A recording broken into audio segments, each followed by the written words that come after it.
If you've ever looked at a food label, you've probably seen these two very innocent looking words: natural flavors. It sounds good, even healthy, right? Actually, you may be surprised by what it really means and possibly horrified. Today, we're pulling back the curtain on one of the most deliberately misleading terms in the food industry. I'm going to be talking about the surprising origin story of natural flavors.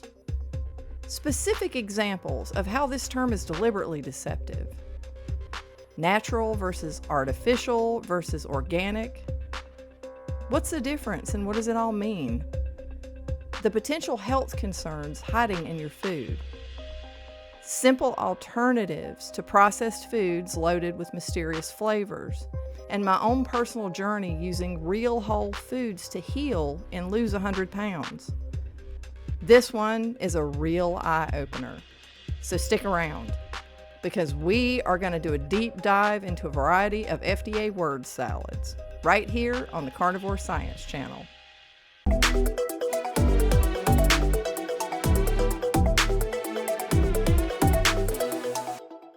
Hey everyone, welcome back to the channel. My name is Liz. I'm a medical technologist and pharmaceutical chemist with over 30 years of experience in the medical and pharmaceutical and FDA regulated products industry. You might think natural means that it comes straight from a plant or a fruit or some wholesome source. And technically, the FDA definition does say that it would come from a natural source, but that definition is so broad, it's practically meaningless when it comes to your health. The FDA definition of a natural flavor is derived from a spice, fruit or fruit juice, vegetable or vegetable juice, edible yeast, herb, bark, bud, root, leaf, or similar plant material, meat, seafood, poultry, eggs, dairy products, or fermentation products thereof, whose significant function in food is flavoring rather than nutritional. So, where did this whole concept of natural flavors come from? Back in the day, as food processing became more industrialized, a lot of the actual flavor was lost. Think about it. These were highly processed foods that were shelf stable and designed for mass production. In other words, they tasted like crap. This stuff tastes like crap. Really? Let me try some. Hey, it is crap. Not bad. So enter the flavor chemist. These are the geniuses who could recreate all of these lost flavors in a laboratory. But here's the kicker. They needed a way to actually market these additives as something consumers would trust. Artificial flavors sounded, well, artificial. So the term natural flavors was born specifically to differentiate them, but in a way that sounds a lot healthier. So let's get into some specific, deliberately misleading examples. You might see natural strawberry flavor on a cereal or on a yogurt. You think strawberries, right? Well, that natural strawberry flavor could be a complex concoction of dozens, even hundreds of chemicals. Yes, they originate from a natural source, maybe a bacterium or a fungus, or a completely different plant that produces a similar aromatic compound. And then they're isolated, concentrated, and blended in a lab to mimic the taste of a strawberry.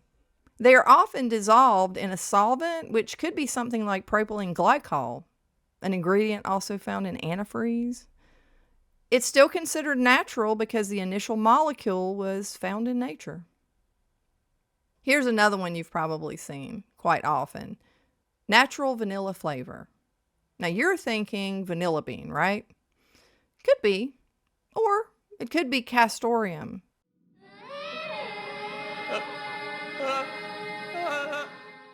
Which is secretion from a beaver's anal gland. Yeah, you heard me right. Now, it's rarely used today, but it is naturally derived. Or it could be produced from wood pulp or even a byproduct of the petrochemical industry that also happens to be found in nature. The point is, you don't know what it really is. Natural flavors can contain solvents, for example, propylene glycol, preservatives, emulsifiers, flavor modifiers, carriers, all considered incidental additives and not required to be listed. And that's where my background comes in. When you talk about FDA regulated products, you're talking about very specific formulations, but natural flavors is like a black box. The flavor companies don't have to disclose proprietary blends, and many of these incidental additives used, these solvents or preservatives or emulsifiers, they don't have to be listed on the label at all. So while the flavoring agent might be natural, the entire package you're consuming can be so far from it. And furthermore, natural as opposed to what? What are the other types of flavors? Primarily, you have artificial flavors. These are chemicals not derived from a natural source. They are synthesized in a lab to mimic or create a flavor. Think artificially flavored candy.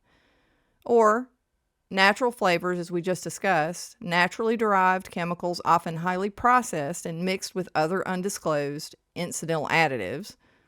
Or organic flavors. Now, this is slightly better. For a flavor to be labeled organic, it must comply with organic standards, meaning it comes from organically produced sources and is processed without synthetic solvents or other non-organic chemicals.